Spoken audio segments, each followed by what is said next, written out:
The Jake Asman Show will begin shortly. Thanks to all these great Patreon members who help support the show. Get your super chats ready. Jake will be here in just a moment. If you love the New York Jets, this is the place to be.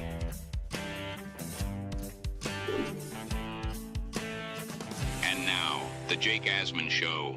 Aaron Glenn explained what he would think success looks like for the Jets in 2025. Plus, the AVT news is official. He's done for the year. We'll talk about the latest with the Jets O-line going forward. Matt O'Leary joins us.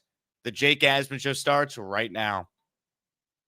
Joining us right now is a new member of the ESPN family. He's with Nobody gives a shit. Oh, that was great. That was perfect. Nobody gives a shit. The 2025 New York Jets season is officially here. Can Aaron Glenn lead the team back to the playoffs and finally deliver on the promise this roster has shown? Every step of the journey, the Jake Asman Show will have you covered, breaking down all the storylines, every game, and everything in between. Please subscribe and hit the like button below. Super Chats, baby. Cut the line. The Jake Asman Show starts right now. Happy football season kickoff. Our first NFL game of the year is tonight.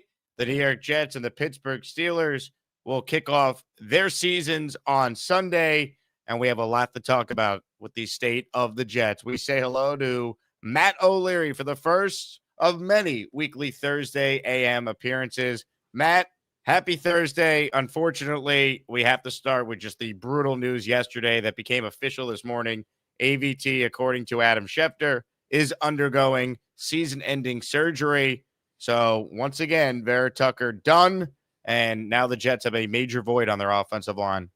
Yeah, this is a really tough blow, and, thankfully the Jets have a center that they can move to right guard in Joe Tippmann. That seems to be their plan, to move him to whatever guard spot was hurt. It was John Simpson in the preseason. Now it's Elijah Vera Tucker for the regular season, and Josh Myers can play some center, but there's no sugarcoating it. Losing AVT is a big loss, and I feel for the player now who's had 3 season-ending injuries in 5 years. It's brutal, and there's so many questions now about his future with the Jets, if there even is a future, but yeah, the news is official. He's done. When you look at now the offensive line, I mean, your thoughts on where they go from here and what's your confidence level in this O-line still being, a really good unit given what the Jets need them to be for the type of offense they want to have?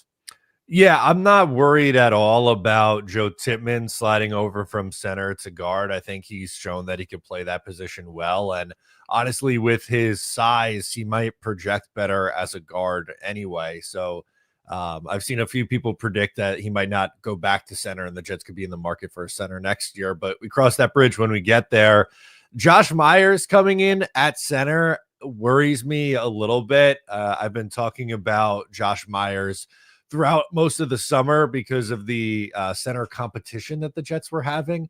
I know he started a bunch in Green Bay, but he was honestly replacement level at best. So clearly a downgrade at center. I think they could still be an okay offensive line to average offensive line, but in order for this team to have the success it needs to on offense, I think they need to be a great offensive line, and I worry about that with Josh Myers playing. I think the biggest X factor for the O-line is the O-line coach, Steve Hyden, because the Jets have been so poorly coached for so many years with that position group. We really need a real offensive line coach here, because you don't need stars at all 5 spots to be a good unit. You just need a couple really good players, which I think they still have with the other guys on this line, and you need to be properly coached. And I'm hoping that Glenn hired a real offensive line coach, because that's one of the things that definitely did Saleh in, sticking with Keith Carter, who so many players came out publicly and were saying this guy wasn't a good O-line coach. And then you watch what happened last year. They were 31st in run block win rate. There were so many breakdowns up front, guys not knowing assignments. It was a mess. And I'm just hoping that the Jets hired a real offensive line coach that can overcome what is a big loss. We don't need to minimize it. AVT is an awesome player, and not having him certainly makes the overall talent on that line way worse. Yeah, it definitely does. And I think coaching is such a huge factor for this team, or will be in 2025. Unfortunately, I think it was one of the many things that derailed their 2024 season. And, going from Keith Carter, who really wasn't well liked by any team that he's coached for, it seems like, Tennessee had things to say about him. Guys leaving the Jets felt like had things to say about him. So, you're hoping that it's an upgrade there, but I do think we tend to minimize how important coaching is at the NFL level. It's something that I think gets overlooked a lot, and it should be an upgrade. And hopefully, it's something that again keeps them at least middle of the pack offensive line. If you're watching this live right now, click the like button. If you're not watching it live, make sure you click the like button. That is the thumbs up button down below. That helps the YouTube algorithm expose this channel to more Jet fans and welcome more people into our community. I have an awesome giveaway here on a Football Thursday, if you will. Ladies and gentlemen, a signed helmet I'm holding in my hand right now by former Jets quarterback, former Jets analyst on SNY, Ray Lucas. First time we've done a Ray Lucas giveaway here. So for any 90s and early 2000s Jet fan out there, this is the giveaway for you. Signed Ray Lucas helmet at the end of the stream, and this week's weekly prizes for those just tuning in: signed Joe Namath jersey, signed Weeb Eubank helmet, signed Sauce Gardner jersey, and a signed Kevin Mawai jersey. So those are the top prizes, and I'd be remiss if I didn't shout out our guy Bo C for leading the way. He already gifted 10 channel memberships. Bo knows. Bo knows football. Bo knows baseball. Bo knows tennis. Bo knows basketball, too. Bo knows channel memberships. If Bo made you a member, make sure you say thank you. Black Gypsy's in the raffle for 2. He says, I'm ready for some football. LFG, Jets, Jets, Jets. Real football tonight, and there's always Jet ties with anything going on in the NFL. Brian Schottenheimer going out there tonight, Matt, as a first-time head coach of your Dallas Cowboys. Your thoughts on tonight's game and Shotty being the Cowboys' HC? Yeah, unfortunately, I think this could be one of those opportunities where we see a blowout in prime time. I don't really like Dallas in this game at all, but it's shocking to me that all these years later, Brian Schottenheimer is an NFL head coach. I mean, I think my first original internet digital footprint was joining a Fire Brian Schottenheimer Facebook group. Like, I think I was in that same group. Yeah, like 15 years ago. Like, that was my first intro into Jets online. So just so strange how this NFL thing works. It's unreal. For those curious and for those who plan on betting on the game, here are the latest lines sponsored by our presenting sponsor, FanDuel Sportsbook. 8.5 points. The line has moved. I do think Philly is going to win, and I think they'll win by at least 7. 8.5 is steep, though. It's still the opening game. I know the Parsons trade happened and whatnot. I almost feel like this line has completely gone maybe too far, but I don't know if I'm bold enough to actually take the Cowboys. I might stay away or try and find some props I like. But your thoughts on the line, Matt? Would you, if you had to make a wager here, would you take the points or would you lay them with the Eagles? If I had to make a wager, I'd lay them with the Eagles, but I don't love that number at 8.5. It's probably not something that I'm going to touch. Like you said, definitely going to look for some props that maybe a little bit more comfortable for me. Ladies and gentlemen, now to the New York Jets. So Aaron Glenn, before we knew about the AVT injury, he was asked the other day on what a successful season would look like. Interesting answer from Glenn. We'll play it and then give our thoughts right after this. What would define a successful season? I want to be a team to where the fans will look up and say, we're proud of that team. And if they say that, I'll be happy. I'll be happy because within that, I know that wins will come. Matt, your thoughts on that answer there from the head coach of the NYJ? Yeah, I think it is a good answer from Aaron Glenn. And, it depends. It's going to be really hard to make every single fan in this fan base happy. It's just the way that it goes. You can't please everybody. But I think we have to count how many total Jet fans there are and then go one by one and evaluate their thoughts on the season. Yeah, we might, which I think will take a little while. You're going to get a wide range of opinions. But I think the majority just want to see a competitive team improve off of last year, play some meaningful games towards December. I don't think anyone really has a playoff mandate on this team.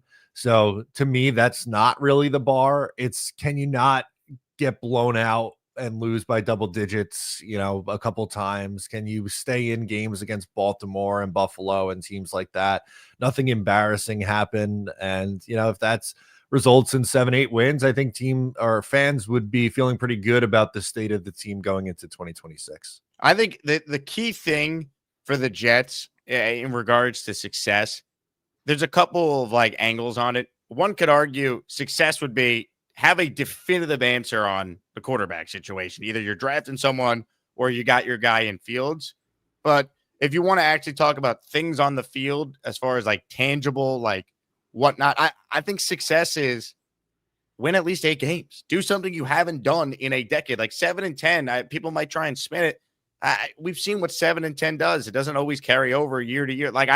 Win more games than you've done in a decade. Have a winning season, right? Go 9-8. If you miss the playoffs, okay, but at least there's real confidence in the coaching staff, and you feel like you have something here. I feel like it's going to be tough for a lot of fans to feel like this team is successful if they still are only 7 wins or less. I think they have to go out there and they have to win 8 or more for most fans to feel like this team's headed in the right direction. Yeah, and you called it out, right? They haven't won 8 or more games since 2015. That's a decade ago. That's a really, really long time. So for Aaron Glenn, I think it'd go a long way for him with this fan base if he goes out there and does something that, Joe Douglas and Robert Saleh couldn't do. And, fans had their back, it felt like, for a long time before it finally, went away in the final year or two. But I do think, again, it would go a long way for Aaron Glenn to go out there and do something that this team hasn't done in 10 years when expectations aren't really very high for this team. Give me your thoughts on this game on Sunday, Matt. Where is the Matt O'Leary confidence meter at? I definitely think it's a game that the Jets can win, and I will likely predict the Jets to win this game, but I think it's a low-scoring 3-point game either way, 16-13, 17-16, maybe 20-17. I'd almost be surprised if a team makes it to 20 points in this one. I love the under in this game. Lowest point total on the board is the Jets-Steelers game. And I would still take the under. That's how confident I am that I think it's going to be a low-scoring game. Defense is going to play a major factor in it. I'm keeping my eye on Will McDonald spin moving Broderick Jones into oblivion, hopefully 3+ times in this game. But it's going to be one of those, if they are to win it, it's going to be a grinded out defense struggle game, which it might not be pretty, but I think we'll take it. Jets carpetbagger with the super chat. Don't underestimate the Cowboys. It will be a close game. Jerry did right to trade Parsons, just waited too long. You can't say he did right by trading Parsons and then waited too long. No, he didn't do right. He made his team significantly worse in 2025, the Jets carpetbagger. So I disagree with that. I do think it could be a close game because it's the NFL and weird things happen, and 8.5 is still a lot of points. But we shall see. Brian Schottenheimer out there today, coach of the Cowboys, man. It is really something. As far as the Jets, Bo writes in, that's an extremely low bar. I expect more from this team, 10 wins minimum.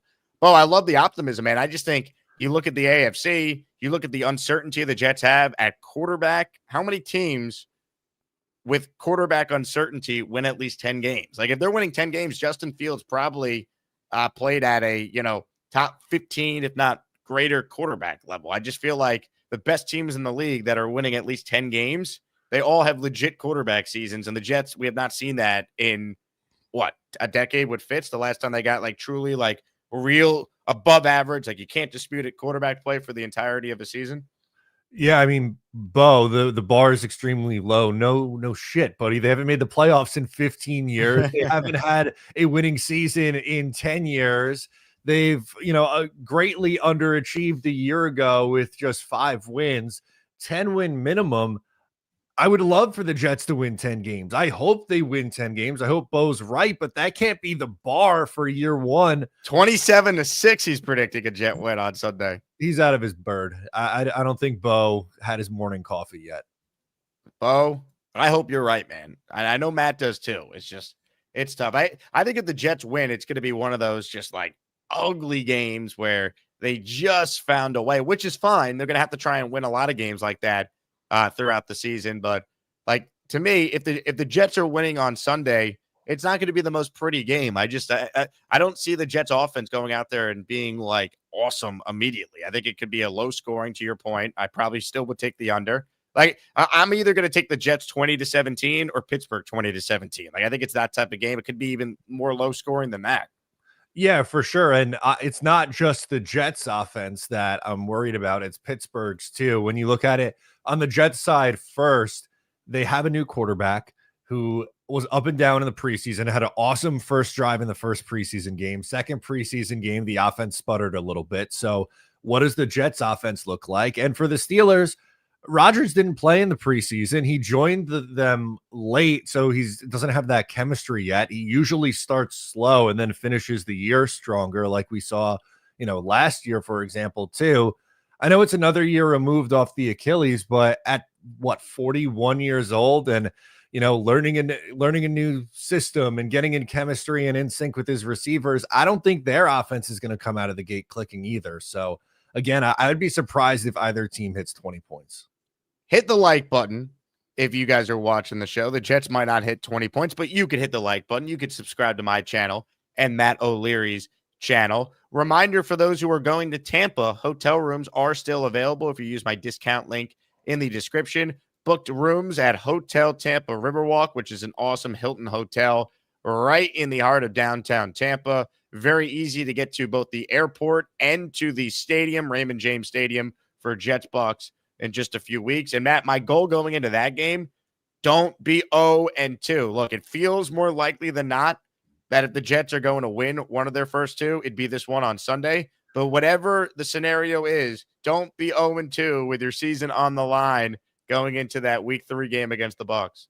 Yeah, and Tampa Bay is a good team. They've kind of owned the NFC South now for the last few years. I think Baker's turned it into a pretty nice quarterback. It's they're a little bit banged up. It's not going to be an easy matchup in week 3, but I'm with you. The Jets got to get one of these first 2 games, and I like my chances against Pittsburgh a hell of a lot more than I like my chances against Buffalo. Hit the like button, comments, questions, super chats. They will cut the line. RB writes in, I don't think we know much of the Jets offense because they didn't reveal much during the preseason, Fields running or passing. Matt, your thoughts on this and just what you think the Jets offense will look like starting on Sunday? Yeah, we definitely didn't see any design Justin Fields runs. I know that he ran for a touchdown in that first game, but I think the Jets were fairly conservative with him. We did see a decent amount of passing from him, and some of the underneath stuff, especially in the first game, looked good. He didn't look in sync with Garrett Wilson, which, they played together at Ohio State. You're kind of hoping that they could come in and kind of reconnect and pick up where they left off at Ohio State. But I think it's going to lean heavy on the ground. I would think Fields throws maybe 22 times in this game. Like, I don't think it's going to be a big number. They're going to run it a lot with their 3 backs and with Justin Fields. And I think they'll just keep it simple in the passing game. Easy reads, RPO stuff, none of these long developing plays down the field. The Fields run in that Packers game, that was just a scramble, right? It was just, it was him just improvising, making a play. We didn't see any designed Fields. You have the option to hand it off to Brees or Braylon or pull it back, go make a play. Quarterback power. We didn't see the tush push. We didn't see a QB. We didn't see anything that I think is going to be such a big part of what they're going to have Fields specifically do with this offense.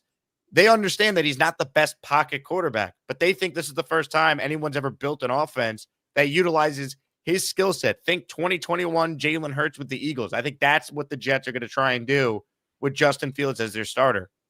Yeah, I would sign up for that in a second. I know Hurts has obviously gotten better since that point, but I would sign up for 2021 version of Jalen Hurts. They were a playoff team that year, no? Didn't they go down to Tampa? 9-8, made the playoffs, yeah. Yeah, exactly. So I would sign up for 9-8 and Jalen Hurts-like season. I think that would be a major win for the Jets with Justin Fields. Matt, your thoughts on Aaron Glenn and then seemingly Aaron Rodgers yesterday completely trying to avoid any storyline about Rodgers' return to MetLife, the revenge factor, Glenn saying "see you later" to Aaron Rodgers to kick off his tenure as the Jet head coach. Your thoughts on the discourse this week involving those two? Yeah, I think I would be surprised if Aaron Glenn said anything to the media about it this week. That just doesn't seem like his MO, but I think it gets brought up in the pregame speech. I definitely think it's something that they'll use as motivation, and I think the players will want to win for their coach. I mean, these guys see everything. They know what Aaron Rodgers said about Aaron Glenn on the Pat McAfee show after, their meeting. So I do think it's something they'll use to, or try to use to their advantage. And for Rodgers, he took the high road with the media. But again, he's a fiery guy. I think in game maybe feels a little differently. I wouldn't be surprised if we see, a couple death stares over towards the Jets sideline at some point during the game. But not really super surprised that either one of them hasn't made it like public to the media this week. Ladies and gentlemen, hit the like button. Shout out to the Austrian Jet fan. He is the latest listener to enter our signed Ray Lucas helmet raffle. You can't really see the signature too well because it is wrapped up here, but here's a better look at it on your screen. Appreciate AJF, number one Austrian Jet fan, for entering our raffle. If you want in, gift the membership or send in a $10 super chat or higher. Matt, today, you and I at 3 o'clock will be hanging out with Richie from Jets Media, part of the Jets Roundtable that Roundtable Sports is producing. So we'll be talking more Jets today at 3 p.m. So everyone check that out. I'll post the link right now in the live chat. But I got you Thursday mornings, and then we get to hang out with Richie in the afternoons on Thursdays. You could tell the football season is finally here. Yeah, I just think you can't get enough of me, Jake. You want me in the morning and the afternoon. No, it's going to be a total blast. I love hanging out and doing the show with you and Richie. Glad we're bringing that back this year. So, yeah, if you need more Jets content, which why not? Now's the season for it. Come back at 3 o'clock and watch the show. Shout out to Richie from Jets Media, of course. Maybe we'll get some Jets Media stickers for appearing on the show every week. Yeah, I would hope so. At least 5. And you know what? I'm going to have to fight some 10-year-old kid for my sticker, too. That's right. That's right. We know how that goes. Ladies and gentlemen, the Austrian Jet fan is back with another gifted channel membership. So he's up to 2 entries so far in our Ray Lucas signed helmet raffle. As far as the game plan on Sunday, give me your thoughts on what you think the Jets should do if they're going to try and win this game. So I talked a little bit about it offensively. I think it's going to have to be a time of possession game, long drives, finishing drives with touchdowns, a lot of runs. I think on the interior of the Steelers defensive line, I think that could be susceptible in this game. And defensively, I think you got to blitz the hell out of Aaron Rodgers. We saw last year 2 of his worst games for the Jets was against the Denver Broncos and Minnesota Vikings. And those were 2 were the teams that were number 1 and number 2 in the league in blitz percentage. And clearly he was banged up at that point. I mentioned earlier that I don't think he's going to be 100% in sync with his receivers yet in week 1 because he missed so much time this offseason. So hit him a couple of times, get him, don't let him get in a rhythm. And I think that's your recipe for success defensively. I feel like this is a huge Sauce Gardner game because I need him to go out there and basically take Metcalf out of the game when he's covering him, because I just don't think the Steelers have great weapons. I think, plus, when we've seen this, it takes time with Rodgers to usually get on the same page with his guys. And that means there could be some communication issues. There could be some issues with him getting in the playoff, right? How many times did the Jets have to burn timeouts or even take a delay a game because people just weren't prepared and didn't know what they were necessarily doing, especially early in the year? He didn't play in the preseason. None of the Steelers starters, for the most part, from what I saw, played in the preseason either. I feel like that could be a potential advantage for the Jets that they did play their guys in the preseason. They need to be the more ready-to-go team. Like, come out, punch the Steelers in the mouth, get the crowd involved, and hope that could kind of carry you for this game. Yeah, I think that's a great point when you look at the Jets playing in the preseason, and they need to start quick. It can't be one of these games where, it takes them to the second half to finally hit their stride. It might be too little too late at that point. And another great call out too with the delay of games and just getting the plays in, and that is hopefully something the Jets could use to their advantage, and hopefully the crowd's into it and making life hell for the Steelers offense when they're out there on the field. I know you're going to be there, Matt. What are your thoughts on some of the rumblings of the amount of Steelers fans that are also going to be there? I don't love it, but I'm also not surprised. The Steelers travel well, their fan base. I didn't think it would be quite 50-50, which it seems like it's about to be a 50-50 split. But if you want your fans to show up, how about maybe have a winning season once a decade? That's it. I mean, that's it. That's what happens when you've been as bad as the Jets have been, and there's just not as much hype surrounding this team. I mean, the hype compared to the last 2 years to this year, it's not even close. Yeah, it's really a night and day difference, but I'm excited. We're going to try to end our streak of going to games and seeing losses and 0 offensive touchdowns. So Green Bean's going to be walking into the stadium backwards to try to get some new juju going. I had him on earlier this week, and I said, if you believe in do, God, is Green Bean due? He has not seen a Jet win in person since 2015. He hasn't seen an offensive touchdown, I think he said, since 2018 in person. Just insane. Yeah, it's really remarkable. So you're right. Talk about due. We are due for a win as a group going to these games. Unreal. If you're watching live right now, if you have a question for Matt, write it in. We'll do some calls as well. So I posted the Gusbuster Umbrella hotline link in the chat, giving away a signed Ray Lucas helmet as well. We're just a couple days away from the Jets and the Steelers. We got football tonight with the Cowboys and the Eagles. By the way, really good stat, because we were talking about, Schottenheimer, of course, and the former Jet connection there with the Cowboys later. Brian Costello pointed this out on his Twitter account. The NFC East, 3 of the 4 head coaches were on the 2007 and 2008 Jets coaching staff under Eric Mangini. Schottenheimer was the OC, Brian Dable was the QB coach, and Dan Quinn was the D-line coach. So the NFC East has a bunch of Jet coaching ties. That's funny. I didn't realize Dan Quinn was the defensive line coach of those teams. The other 2 I knew, but I didn't remember that with Quinn. That's wild. Mangini had a great staff, and then to give credit to Rex, he recognized that Mangini had a good staff, and he kept a lot of it together. He kept Schottenheimer, he kept Westhoff, and then Rex brought in some of his own guys too. But with Aaron Glenn, it's completely different. He basically got rid of everyone besides the wide receivers coach, Sean Jefferson. Everyone else is seemingly new on the staff. Yeah, I think we felt a little different about the Jets in 2006, 7, and 8. Unfortunately, the Favre injury derailed that 2008 season and unfortunately got Eric Mangini fired. But yeah, I mean, to his credit, Mangini had his flaws, but built a good coaching staff and a really smart talent evaluator, man. Those 2009 and 2010 Jets teams were really built on the back of Mangini decisions. Mangini got fired after 3 years. 2 of his 3 years, they had winning records. They made the playoffs in 06. He's the man genius. He's on The Sopranos, all that. They had the disappointing 2007.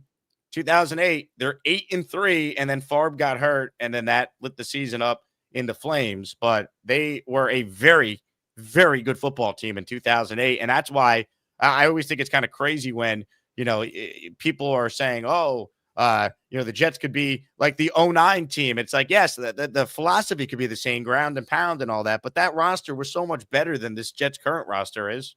Yeah, that I definitely agree with. I've made comparisons to 2009, not so much from the state of the roster, but from the state of the offensive line, being a really big strength, the run game being a strength. Like, I think they want to win games based on their defense and rushing attack. And that's really, to me, where the similarities end between the 2009 Jets and this version Jets. But we'll see. Hopefully they have a good season like they did that year. 100%. Colin Wolford, thanks for supporting the show. Colin, you are in the Asmaniac raffle for 5. We're the freaking New York Jets, so we're built for this shit. Colin, thank you. Here are the 5 people who got gifted a channel membership, which means you get a badge, means you get bonus content, means you get a free super chat every month. Swinell G. Patel, Liam's Lexus Bill, Justin Jokinen, FPP, and DF all receiving a channel membership. Zach Cartwright in the house. He says 20-17 Jets. I feel for AVT, but LFG, JETS, Jets. Zach, I hope you're right. I think the Jets could definitely still win this game. I just think their ceiling for what they are as an offensive line, what they can be as an offense, I think it takes a hit without Vera Tucker. I think he's that good of a player. Like I said this yesterday, Matt, someone you and I know well and respect, Connor Rogers, he predicted AVT to be the team MVP. Like that's not like some jamoke saying that. That's someone who studies tape and knows how important offensive line play is and looked at Vera Tucker as a guy that could have that type of impact on this team. I really, going into this year and how he looked in training camp and the preseason, I don't think it's crazy to say that he was going to be the Jets' best offensive lineman this year. And, yes, it's nice that you have a replacement. I think Joe Tippmann will be fine. I think, Myers is probably a little bit of a work in progress, but you might be able to get by with him at center. But it's not going to be the same as it would have been with AVT at right guard and Joe Tippmann at center. So it stinks. We didn't see it for one snap, not even in the preseason, because John Simpson wasn't healthy. Just the way it goes for this football team. It's hard to believe. Jets carpetbagger. Jets beat Steelers 13-10. Frustrating, but a win. Overall season 9-8. If the Jets go 9-8 and they started off though with a win week 1, who's not going to be excited about the future or feel good about Aaron Glenn if they're able to pull that off? I hope to God this comes to life. Yeah, Jets carpetbagger, please be right on this one. I'd be thrilled, even if 9-8 doesn't result in a playoff appearance. It might this year in the AFC, but I would be absolutely thrilled with the direction of this team. Anthony Logerato, Mr. Raffle Champion. He is in for 5, baby. Good luck to Anthony.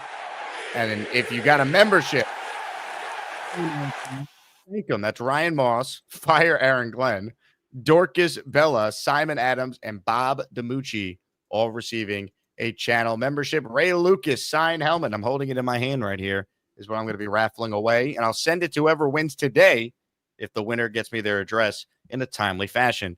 Carpetbagger follows up and he says, Jets defense bangs up Rodgers, wrecks his season. I will say this, Matt. We've seen this. There's something to be said for Aaron Rodgers getting hit and then not wanting to stay in there and distribute the ball from the pocket. He'll want to check it down and get it out quick. I think the Jets need to hit him early in this game, allow him to feel that, be rusty, not want to deal with Will McDonald and Quinnen and Jermaine. I think that's a major key. Can you hit Rodgers early in the game and say, hey, man, it's not going to be easy for you out there today. You're 41 years old. That body's going to take a beating. That to me is a major key here. Rattle him and see if that could help you win this game.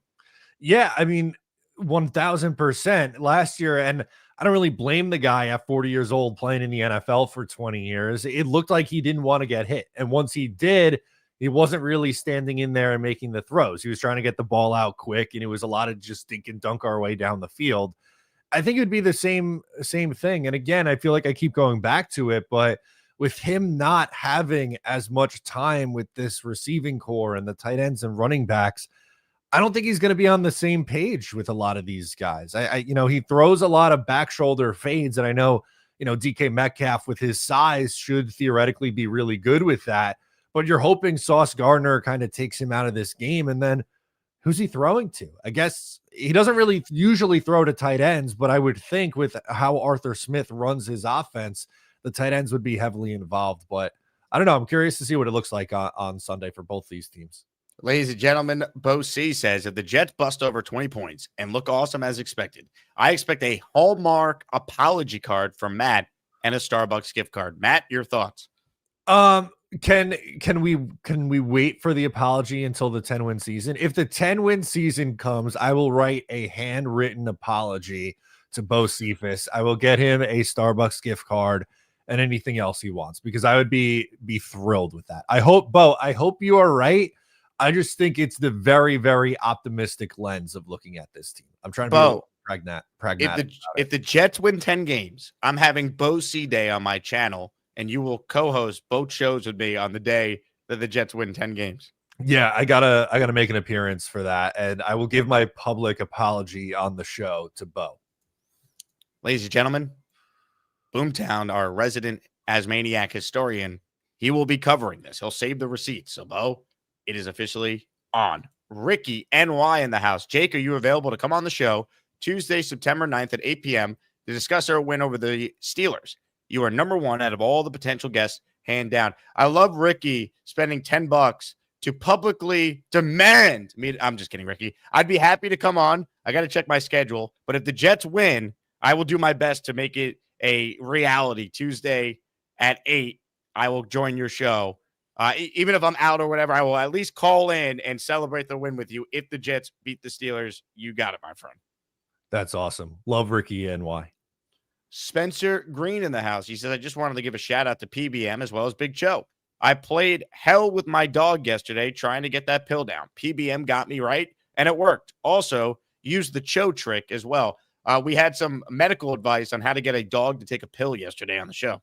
Okay, that's fantastic. I would love to hear how they were able to do it. Purple Belt Mike is just out here helping everyone. First me with my hack a few weeks ago, and now helping people get their dogs to swallow pills. What can't this guy do? PBM, man. What a guy. Spencer says, if I win the raffle, please raffle it between Big Joe and PBM for all their help. Beast would be in it, but he didn't help me. Shake my head. Damn. And Spencer Green's the number one Beastbreaker fan out there, too. He wore his Beastbreaker t-shirt to his first day at law school. That's incredible. Beast. Imagine being a professor at law school and seeing a Beastbreaker shirt. I'd be like, what the hell? What is this? How do I explain this exactly? Yeah. Rostadred says, I want that helmet. Put me in the raffle. What's good, Matt O'Leary? Jake, as Maniacs, I'll be ready for football. Signed Ray Lucas helmet is the prize. Rostadred, you're in for 10. I think we're all ready for football. It's just, it's a very weird feeling with this Jets team because the expectations are so low compared to where they've been the last couple of years. Even like 2022, there was a lot of genuine excitement still because there was the unknown of, hey, what's it going to look like year 2 of Zach Wilson? You know, they had Sauce, they had Garrett, Jermaine, Brees, all going into their rookie years. Like there was a lot of like excitement for that season, even if we didn't think that team was necessarily going to be great. We knew they were going to be improved. This year, the wide range of outcomes you talk to fans that people think about this Jets team is amazing. Like most of my friends from home think this team's going to win 4 or 5 games. We have people in this chat every day that believe they're going to win 10, 11 games, right? Like it's kind of wide open with the range of outcomes people are feeling about this team. Yeah, which means it probably goes somewhere in the middle. That's usually the stance that I like to take is if on the way optimist side, you get the 10 or 11, and then on the pessimistic side, I've seen as low. Someone in my comments yesterday said 0-17. I think that would be an absolute catastrophe, and I don't think that's coming, but I don't know, probably somewhere in the middle between those two extremes. Big Country in the house. What's up, Big Country? One good thing is Josh Myers has been practicing with our first team. Also, I hope we take care of those penalties. I do think Josh Myers will be the center and Tippmann will be the guard. He'll be the right guard. He did play left guard in that preseason game when Simpson was out, as we discussed earlier. I want to warn people, any Packer fan I've spoken to, they all have said that Josh Myers is not very good. Now, maybe in a better scheme, playing with some pretty good guards next to him is going to help him because you can make a case center is maybe the least valuable position on the O-line compared to the guards and the tackle spots. But it's going to hurt. And I think the bigger thing, Matt, and I talked about this a little bit yesterday, you already have one major injury to your O-line now. So now we're about to play a 17-game season. You already lost arguably your best overall lineman before any of the games that count were even played. What are the odds that the Jets' next 5 guys out there stay healthy? Like that's just not how it goes when you root for this football team. We are one snap away from having to see either Max Mitchell or Xavier Newman start games for this team, which is a scary thought. It's nice that they had the depth to do this, right? Like you lose one of your guys, AVT, awesome. Slide Joe Tippmann over. You have Josh Myers who started games. Great. But can the 3 in the middle stay healthy for 17? Because if not, get ready to learn Xavier Newman or Max Mitchell. Dan the Jet fan, how do you feel about Red Zone adding commercials? I think it's terrible, but can I defend ESPN for a moment as I wear an ESPN shirt and work for the company? ESPN has nothing to do with that. People just don't want to listen. The NFL still controls the Red Zone channel, and ESPN's relationship with the NFL Network doesn't even start till 2026. So everyone's like killing ESPN for adding commercials to Red Zone. They have nothing to do with it. People just don't want to hear that. Yeah, it's what is happening to this game that I once loved. Red Zone commercials, that's just un-American. Terrible.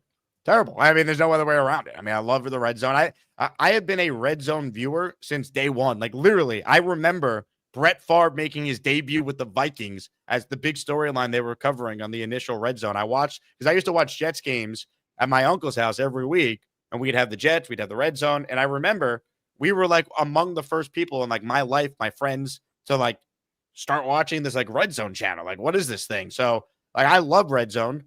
It's one of my favorite things in the world. I just think people need to stop blaming ESPN for something they have nothing to do with.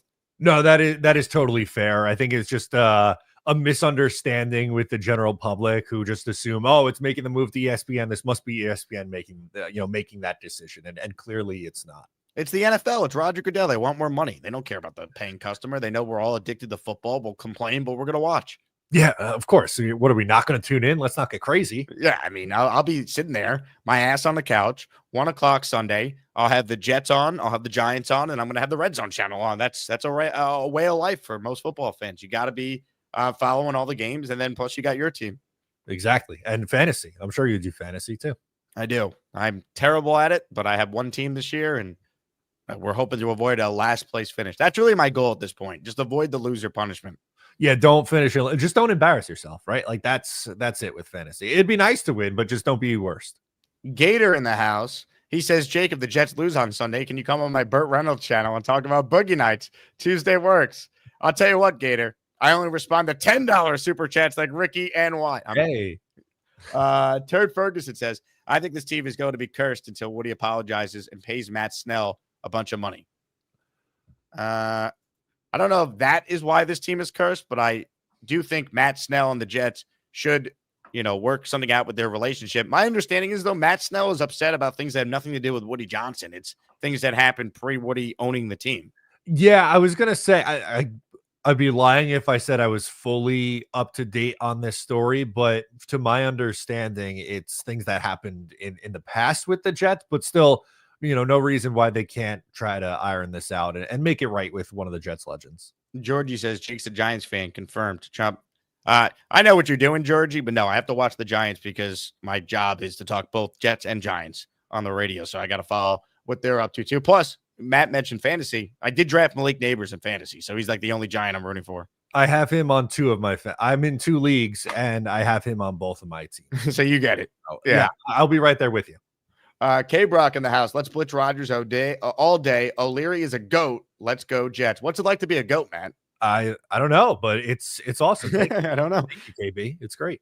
All right, let's get to some calls, and then we'll wrap up our weekly segment with Matt. And I'm joining Matt and Richie on the Jets Media Roundtable today at 3. We'll do our second show around 3:45-ish. I'm starting the shows earlier today because I have a work event before this kickoff game tonight for the NFL. Tristan Oliver is first up today. What's up, Tristan? Tristan? Oh, maybe. Tristan? I'm at the top of the hill right now. Give me. Hey, call back when you get to the bottom of the hill. Maybe that will work. Hopefully. Fingers crossed. That was tough. Ladies and gentlemen, on the Gusbuster hotline is a man where you decide where he's calling from, inside or outside.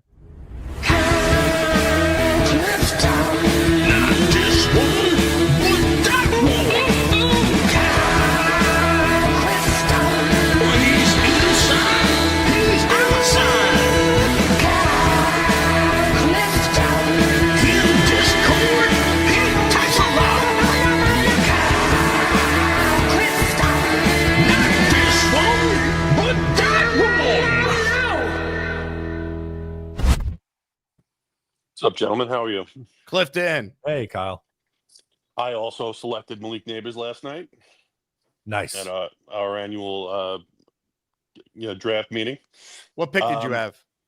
4. You took him at 4? Wow. I had 7. I took him at 7. I was at 8. I think he upgraded to quarterback, and it was 170 targets. So let's go from there.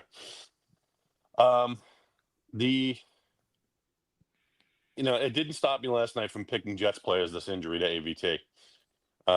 Also Fields and Brees are on the roster. So this team's fan base is kind of bipolar, right? Like everyone thinks the world is coming crashing down because AVT got hurt, but there was low expectations to begin with, and AVT's never really been available to us during his career here.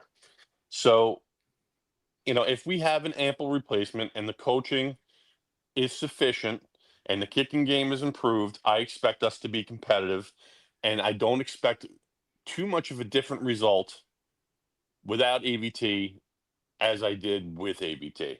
I think things are easier with AVT, but I think that, these are going to be ugly games. These are going to be grinded out, trench warfare type games that we are going to have to find a way to persevere. Still looking at 7 wins, maybe 6 now, adjusted for the AVT injury. That's kind of how I feel about it. Like, I hope that the team can stay a little bit more even keel than the fan base does. We all know this is a devastating injury. We also know that there's nothing we can do about it.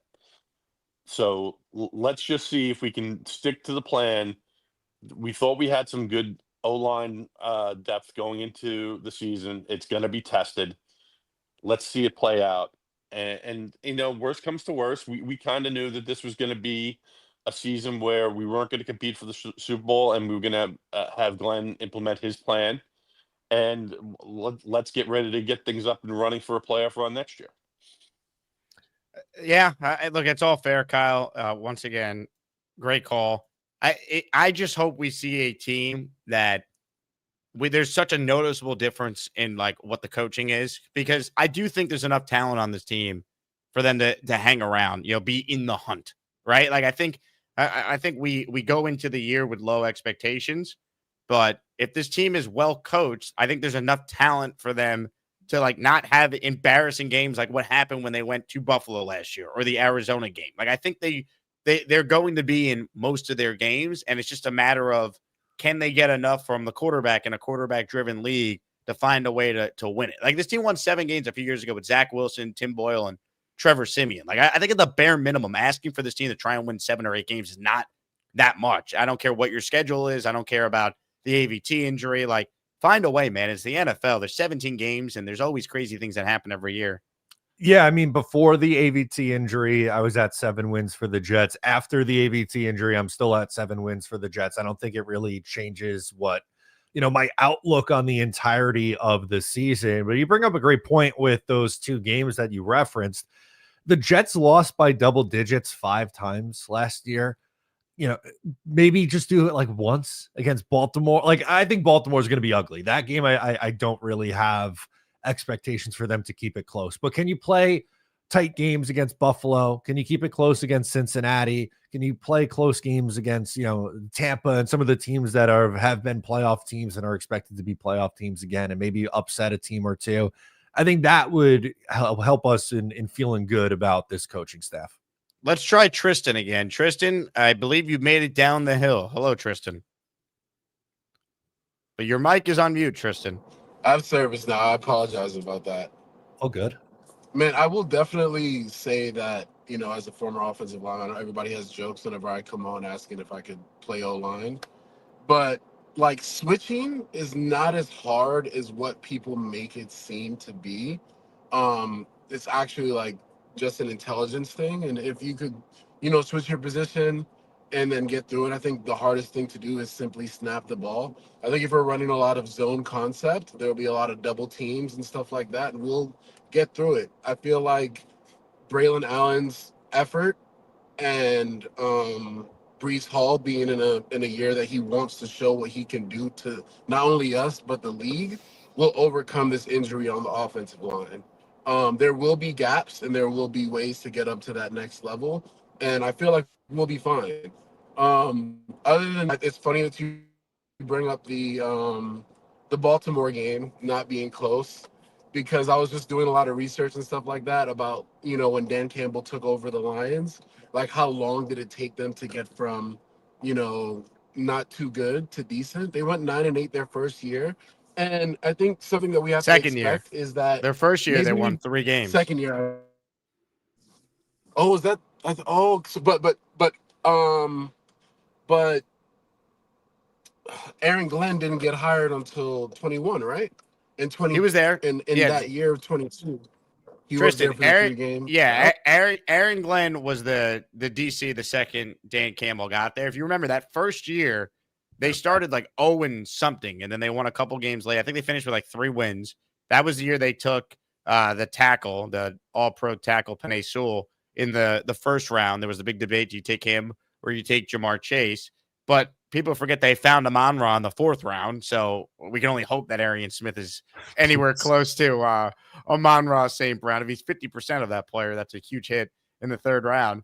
But then it was year 2 when they once again got off to a poor start, but they finished 9-8 and they ended Rodgers' career in Green Bay with that win at Lambeau. Then the following year, they went out there and they had this magical season. They went all the way to the NFC title game. They lost to San Fran. And then this past year, they followed that up by being the best team in the regular season in the league. They won 15 games. So it took time. I don't think the Jets are going to be a 3-win team this year, though. I think this team that Glenn is inheriting is a way better team than the team that Dan Campbell inherited when he took over the Lions. Yeah, I agree with that. And even though they finished 9-8 that second year, they started 1-6. So they had they went 8-2 down the stretch. That's incredible. They beat the Jets that year. Yeah, they did. That was talk about devastating loss game. That was. I will never forget that fourth down play that ended up in a touchdown. That was disgusting. Oh, the pain. On that note, a couple super chats here, and reminder for those two to get late. We have a Ray Lucas signed helmet. Rutgers alum, former Jets analyst on SNY, Jersey guy. Ray Lucas signed helmet is our giveaway at the end of the show this morning. This one is from Brian, who says 2 of the best in the game. Thank you both. Brian, thank you for the support. Thank you, Brian. Barney says AVT going down sucks, but keep the faith manifest. Barney, you're always so positive, and then this team sucks ass. I hope you're rewarded for your positivity, man, because I do appreciate it. I just think when people are always like, keep the faith, it's like, understand that there are so many diehard Jet fans who still, they might like hate the team, but we watch the team anyway. Like we hate them so much because we love them. Like, if that makes sense. Yeah, it definitely does. Have you ever had a loved one in your life that just like frustrates the hell out of you, but you still love them? They're still family, and that's how I feel about the Jets most times. Just because I'm mad doesn't mean I don't care still. Yeah, I'm not mad. I'm just disappointed. Big fella, super chat cuts the line. We won 7 games with Zach, Tim Boyle, and without AVT. We have talent.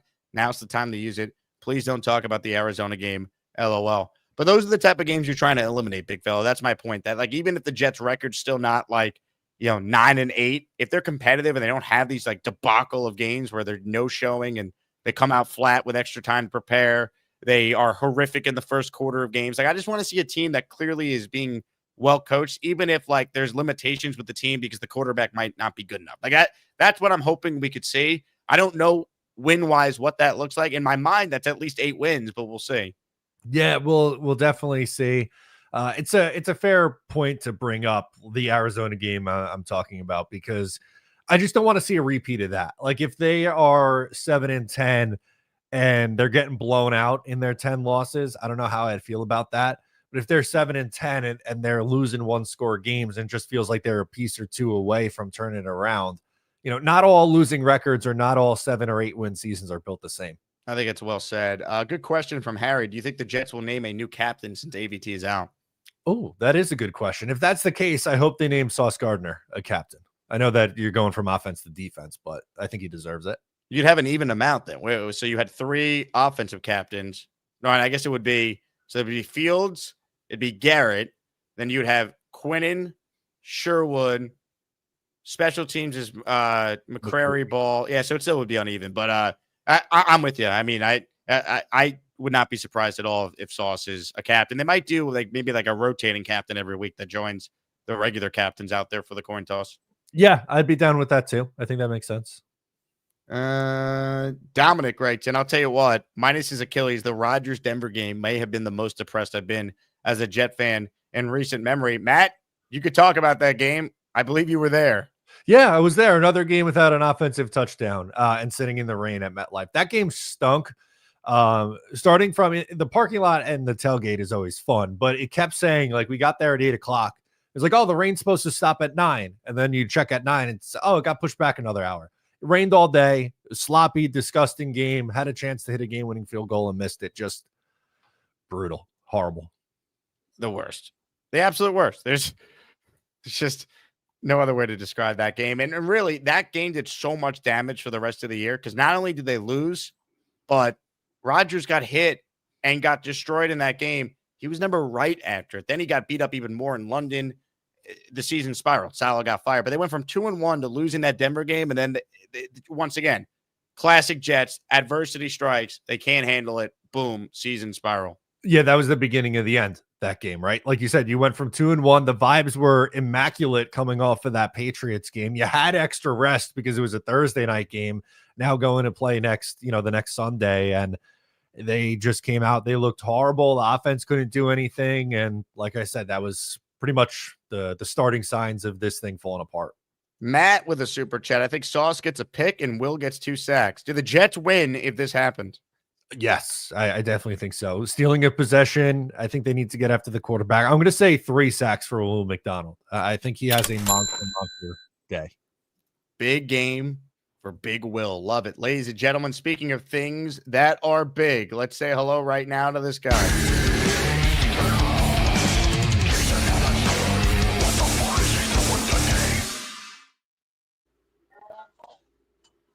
Two, 1, 2, 3. Open doors, open doors. And 3, 2, 1, up and out. 3, 2, 1, up and out. All right, now to go get the bus for work. I thought you were retired, Beast. What bus for work are you referring to? It's lawn care season. You know what time it is? It's fall. Take first. Breathe in. Breathe out.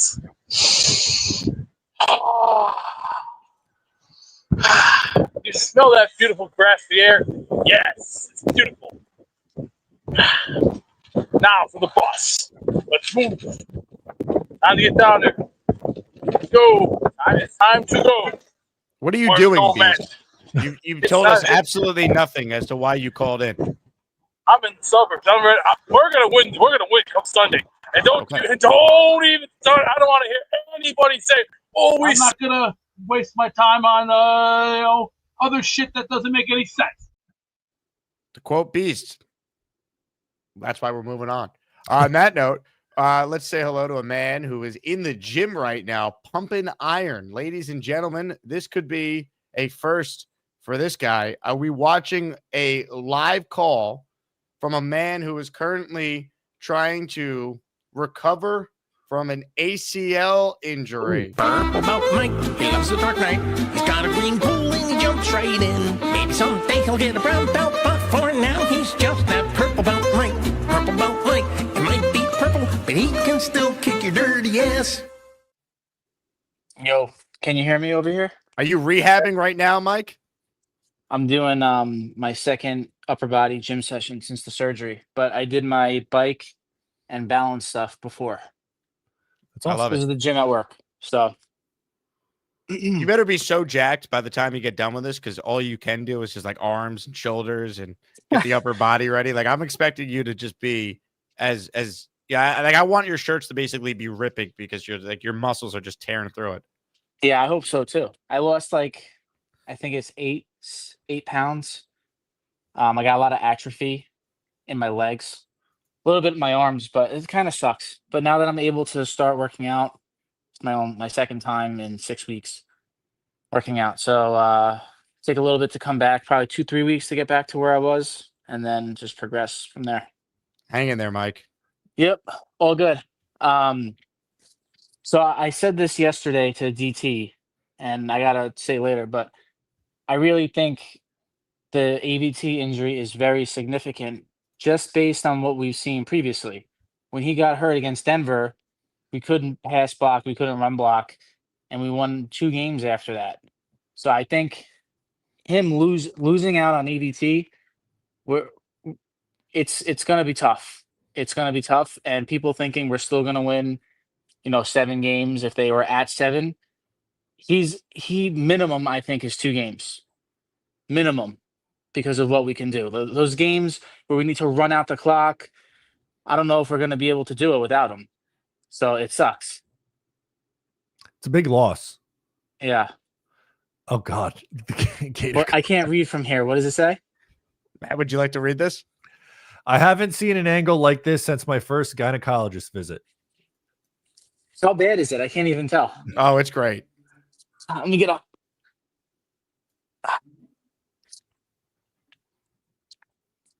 Hold it like this. Sorry. I couldn't see from there, so yeah. So sorry about that. So yeah, that's what I had on EVT. Mike, I'll tell you what. I hope that the coaching is able to just be way better. It goes back to what we were saying about the O-line coach. Like, I think the Jets, when they had some success, it was just based on their talent. It was never based on the coach actually putting players in position for success or guys improving. The hope is that with a real O-line coach, a real offensive coordinator, a real head coach, that this team is able to be greater than the sum of its parts. Like, there's going to be injuries. That happens to every team. But too often the Jets have suffered injuries, and it just completely destroys any chance they have of winning games. AVT is a big loss. I'm not trying to minimize it, but if losing a right guard is the reason why all of a sudden, some of you thought this team could win 9 or 10 games and now you're at, 6 or less, then you really think nothing of the coaching staff then. Because, if you think they're going to be good, it's not just because they had a really good right guard, if that makes sense. Yeah, I think that's a great point, right? Like, you can't just have your season fall apart after one injury. I think if this coaching staff's worth a damn, they'll be able to rally their guys and get something out of Joe Tippmann at guard and have a competent center with Josh Myers. So every team deals with injuries. It's not an excuse to have it fall completely off the rails. Matt, I'll get you out of here on this. Score prediction for Sunday, Jets Steelers. Okay, I'm going to go 17-16 Jets. Nick Folk game-winning field goal as time expires. Let's go. I'll take that. 17-16, like it's the 2010 playoffs all over again. Yeah, it literally repeat of that wild card game against the Colts, right? But yeah, I've said low scoring all around. I think the Jets steal one against Pittsburgh at home. Matt, you're the man. I'll talk to you today at 3. All right, I'll catch you later. Thanks, Jake. We're the freaking New York Jets, so we're built for this shit. Matt O'Leary with us there. If you're watching live, open phone lines, hit the like button. We're going to give away this helmet coming up in just a bit. It is signed by former Jets quarterback, Rutgers' own, Jersey's own, Ray Lucas. Here's another angle of the helmet that I won from Prestige Auction. So that's where I get a lot of the memorabilia that we send. It will include the authentication sticker as well. I'm looking at it underneath the helmet right now. Ryan's in the raffle for 2 with this $10 super chat. Thanks, Ryan. Ray Lucas helmet will look great on my mantle. I still believe we dominate the Steelers Sunday. AVT's a big loss, but next man up on to the playoff run, 11-6. I'm standing on it. God, I would do anything for an 11-6 playoff run season. 11-6. Brian in the house. He says, sucks to not have AVT. Either way, run the ball, 2 running back sets, more tight ends, and Fields won't let us down. He can help hide the loss of AVT. Let's go on a run and shut everyone up. The only way to change any narrative is to do exactly that, Brian. Win games. That's it. I do agree with you. They're going to run the hell out of the ball. And I think even without AVT, they still can do that. But I also think we have to acknowledge AVT's awesome. He's a big part of what they were going to do in the running game. So now they have to try and overcome that. I'll tell you what, I think who really needs to play well, and this is a tough ask. He's a rookie. Membu. He doesn't have AVT now to help him. They have to go out there and try and contain TJ Watt. The way to do that is to run the ball effectively, and then you give TJ Watt less pass rushing opportunities to go after Fields. Vinny C says Steelers win 38-3. I don't think that's going to happen. Steelers win 38-3. We have a major problem with the head coach. That'd be embarrassing if this team is not ready to play if they lose 38-3. We'll be destroying Glenn and the coaching staff if they get dominated. There's obviously a scenario where the Jets lose Sunday. But if they go out there and they get embarrassed, forget 38-3. If it's 24-3, that's pathetic. That can't happen either. Terry T, Jets need to take a negative and turn it positive. Yeah. I think it's easier said than done, though, Terry. There's been a lot of negatives for the Jets the last 15 years. They haven't exactly turned it to the positive. That's the problem. David Aaron is up next. What's up, David?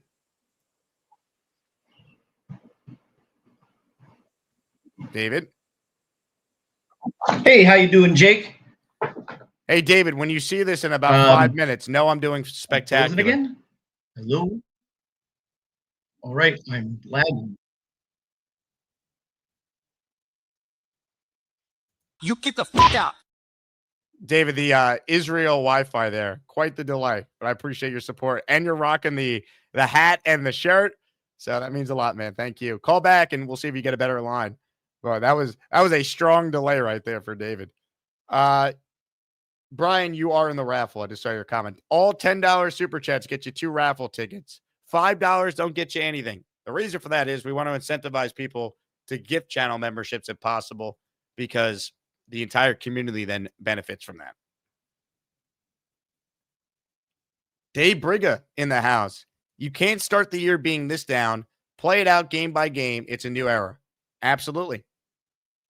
You want to change the narrative? Win the game. Right? Win the game. Beat Aaron Rodgers. Win the damn game. 100%. If you're someone hiring and you're trying to find great candidates, use ZipRecruiter. ZipRecruiter is one of our sponsors for today. I've been talking about ZipRecruiter now on the channel all week long, and ZipRecruiter is going to basically help Asmaniacs hire other Asmaniacs. If you're hiring, you know it not easy. You know it takes a lot of time. You got all these piles of resumes. You're trying to track down people. You're trying to find someone that fits the job you have. It's not easy. ZipRecruiter, though, will make it easy for you. They have a tool that is called, get ready for this? It's a very novel tool here. It's called ZipRecruiter's new innovation hiring tool. That's it. Simple. ZipRecruiter.com/audio. You could try it out. You can see this tool that I am referencing here. They have a tool that immediately lets you directly contact a candidate after they vet all the different resumes for the job that you're posting and the job that you're looking for. It features a speed up process that is able to identify the exact candidate that you need. ZipRecruiter's new innovations will connect you with that candidate. And then once you see who stands out, you then can contact that candidate right away and set up an interview, a conversation, and get things done. ZipRecruiter is rated the #1 hiring site on G2. They're going to make it easy for you to fill the role that you have open. 4 out of 5 employers who post on ZipRecruiter, they get a quality candidate within the first day. Here's what you need to do. You want to try this for free? ZipRecruiter.com/audio. That's it. ZipRecruiter.com/audio. Make hiring easier. Hire an Asmaniac. ZipRecruiter has more than 320,000 new resumes that are added every month. So not easy to find the right person from that stack. Guess what? They're going to help you do it. ZipRecruiter, the smartest way to hire. Comments, questions, super chats, they cut the line. Smash that like button if you haven't. Helps the channel grow. We are approaching 42,000 subscribers, which is awesome. If the Jets win, I think we're going to be well on our way to surpassing that number. Right now, we're at 41,976. So we're 24 away from that number that we're looking for of 42K. Open phone lines for anyone who wants in. Right now, there is no one on hold other than Beast, who appears to be reading a book. I don't know how many people want to see that, but I know some of you do. So I'll do a quick check-in. Hope you enjoy the landing.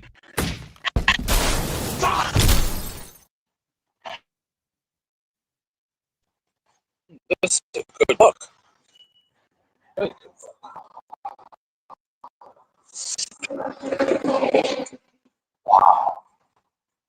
Wow. What a stuff this book. Ace. Nobody gives a shit. Thank you, Beast. We couldn't hear you, and that audio was horrendous. On that note, last chance to get in here. We are going to do a raffle coming up shortly, so I'm looking forward to that. By the way, these are the Super Bowl odds over at FanDuel. The Ravens and the Eagles have the highest odds, plus 700. Bills plus 750. Chiefs plus 800.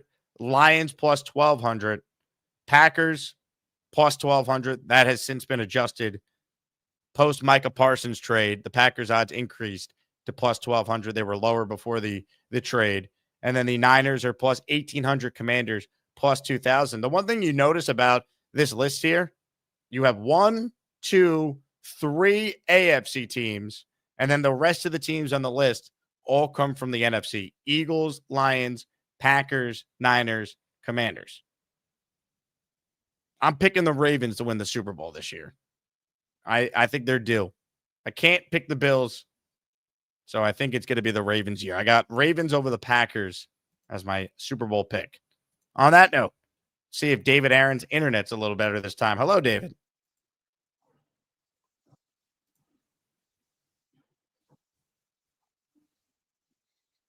I guess not. I'll just get in a quick Jets chant. Jets, Jets, Jets, Jets. Thanks, Jake. What a connection. What a connection. Troll says, always some BS with this team, and then we're forced to be positive. I get it, Troll. You got to win game. I mean, that's the only way you'll get the fan base to be positive. Jet fans want to be positive. It's hard to. They got to give you a reason to do it. It can't just be blind faith. Loyalty is a two-way street. This fan base has been loyal, and we've had nothing to show for it. C writes in, I think AR's slow starts in recent week ones is being significantly overlooked. Glenn's whole philosophy of camp was physicality and tempo. We need to take advantage and get a lead early. I agree with that. And I've talked about this. And Samini had a great story this weekend in his weekly notes column that referenced this. Aaron Rodgers has lost 3 straight week 1 starts. That doesn't include 2023, where he played 4 snaps. He didn't play well in any of those games. He had 200-yard passing days, sub 200-yard passing days in each of those games. 1 touchdown, 4 picks. So if you count 2023, he's had 4 disappointing to varying degrees week 1. I didn't think he was terrible last year against the Niners. I thought that game just got out of hand because of how bad the Jet defense was. Rodgers looked immobile in that game, though. He looked very stiff in the pocket. Then took him a couple games. By week 3 against New England, he was moving. He looked like the old Rodgers. Then he got hurt against Denver, and then the rest was history. He was never the same after that till the end of the year. I do think there's something to be said for the fact that Mike Tomlin doesn't know what Tanner Engstrom's offense, what Fields as his quarterback looks like. Mike Tomlin doesn't know what Steve Wilkes and Aaron Glenn's blend of defense looks like. Time will tell.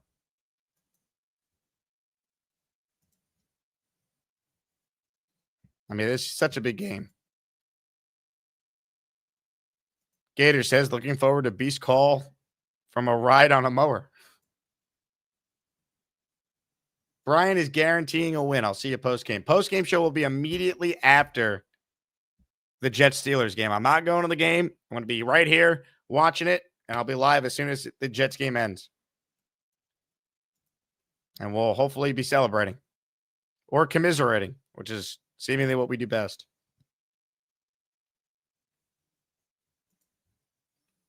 All right, last chance to get in here. We'll be back this afternoon. Dylan Terraman shall be joining us.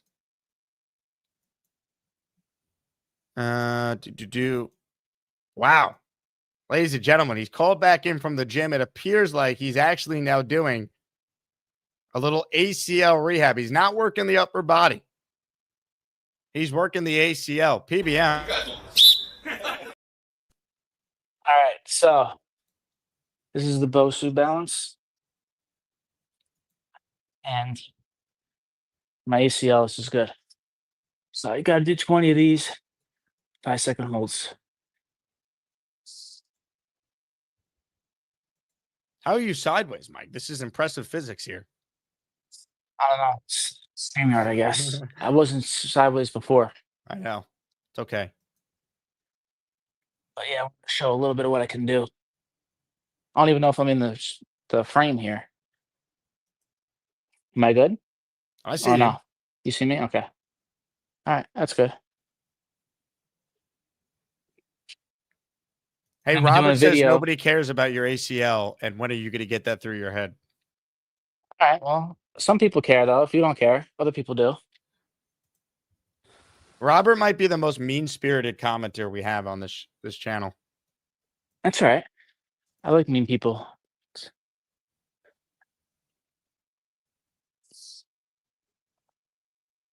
Gator says this looks like a low-budget Marvel movie.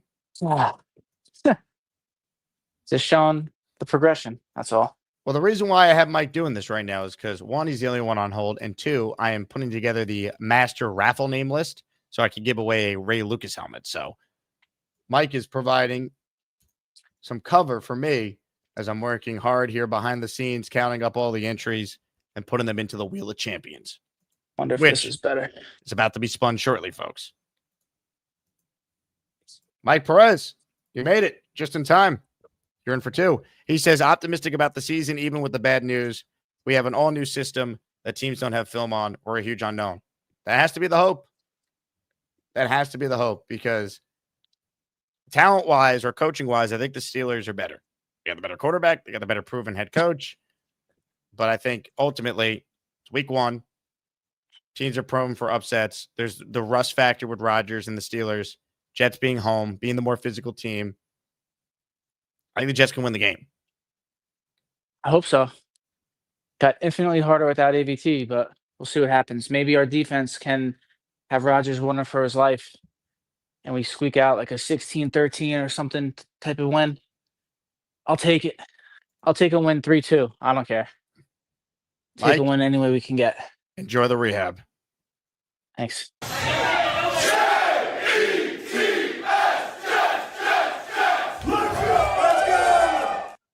All right, folks. You've waited long enough.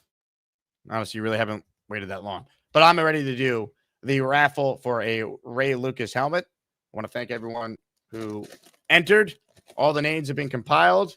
And now all that's left to do is spin the Wheel of Champions. It's time to announce the winners of the weekly Asmaniac raffle. Let's spin the Jake Asman Show Wheel of Champions and find out which Asmaniac is winning an epic prize. Oh, yeah. There it is. Wheel of Champions. Where's my dramatic music, please? Here we go. If you win, I need your address. I need to know where we're sending this bad boy so you can get a piece of Jets history. Here we go. Good luck to everyone. If you don't win, don't worry. You're automatically qualified for the weekly raffle early next week. Good luck. Time to spin the wheel. I'll shuffle the names one more time. The winner is